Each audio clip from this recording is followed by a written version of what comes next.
लोभ नर्क का द्वार। बहुत समय पहले की बात है। एक गांव में एक मनोज नाम का एक गरीब किसान रहता था। वो इतना गरीब था कि 2 वक्त का खाना भी मिलना मुश्किल था। जैसे तैसे करके वह अपने परिवार का गुजारा करता था। कभी कभी किसी के घर से कुछ चावल मांग कर लाता था तो एक दिन का खाने का हो जाता था। ऐसे ही उसकी जिंदगी चलती थी। मनोज एक बार रात में जब सोने गया तो वह अपने बिस्तर में लेटने के बाद सोचने लगा कि ऐसे ही चलता रहा तो मेरा परिवार एक दिन भूखा मर जाएगा। ऐसा ना हो इसलिए मुझे कुछ न कुछ उपाय ढूंढना पड़ेगा। उसके दूसरे दिन मनोज सुबह सुबह अपने घर से काम ढूंढने निकल गया। भूखे प्यासे रहकर दिन भर उसने काम ढूंढा पर उसे कहीं भी काम नहीं मिला। शाम को थका हारा उदास होकर घर लौट आया और रात में थोड़ा बहुत खाना खाकर सो गया। उसने हिम्मत नहीं हारी और फिर दूसरे दिन काम की तलाश में निकल गया। उस दिन बाद भी उसे एक भी काम नहीं मिला और फिर मनोज उदास होकर अपने घर जाने लगा। वो दूसरे गांव से होकर जा रहा था तो उसने देखा कि उस गांव में एक बहुत बड़ी लाइन में लोग खड़े हुए थे। मनोज वहां पहुंचा तो देखा कि एक जमींदार गरीब और असहाय लोगों की मदद कर रहा था। किसी को घर की ज़रूरत थी तो घर दे रहा था, किसी को ज़मीन की ज़रूरत थी तो ज़मीन और किसी को अनाज की ज़रूरत थी तो अनाज दे रहा था। ये सब देखकर उसके मन में लोभ आ गया और उसने सोचा कि अगर मैं भी इस लाइन में खड़ा हो जाऊं तो मुझे भी कुछ न कुछ मिल ही जाएगा।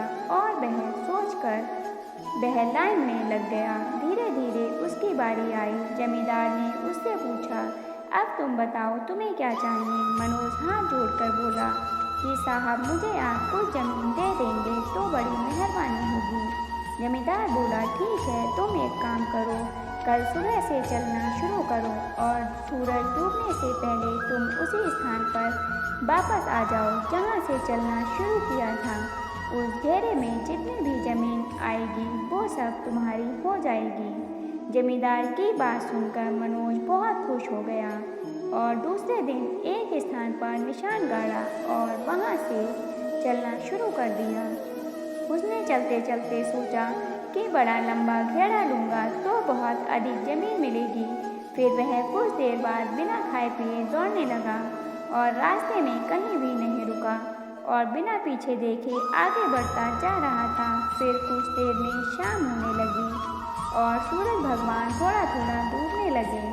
तब मनोज घबराने लगा और बोला, अरे मैं तो बहुत दूर चला आया हूँ, अब सूरज डूबने से पहले उस स्थान पर कैसे पहुँचूँगा जहाँ से चलना शुरू किया था और वहाँ तक नहीं पहुँचा तो घेरा अधूरा रह जाएगा और मुझे कुछ भी नहीं मिलेगा।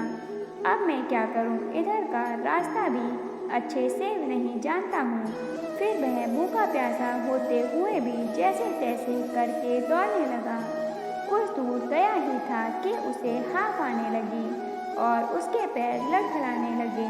उधर सूरज भगवान डूब रहे थे और इधर उसकी हालत खराब हो रही थी। कुछ देर बाद सूर्यास्त हो गया और वह बेहोश होकर जमीन पर गिर गया और थोड़ी ही देर में उसकी मृत्यु हो गई। जब उसकी मृत्यु का पता उसके परिवार वालों और गांव वालों को चला तब वे वहां आ पहुंचे और उसे वहां से उठाकर शमशान में ले गए। उसके हिस्से में सिर्फ 4 हाथ जगह मिली और उसे उसी जगह पर दफना दिया गया।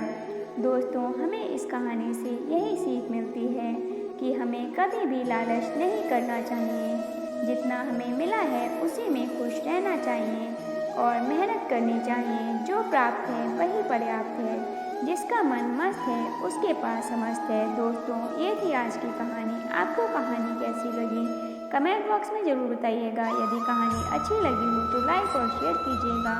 ऐसे ही अन्य कहानियों को सुनने के लिए चैनल को सब्सक्राइब कर लीजिएगा।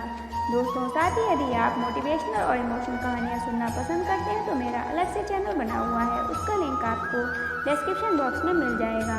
धन्यवाद दोस्तों।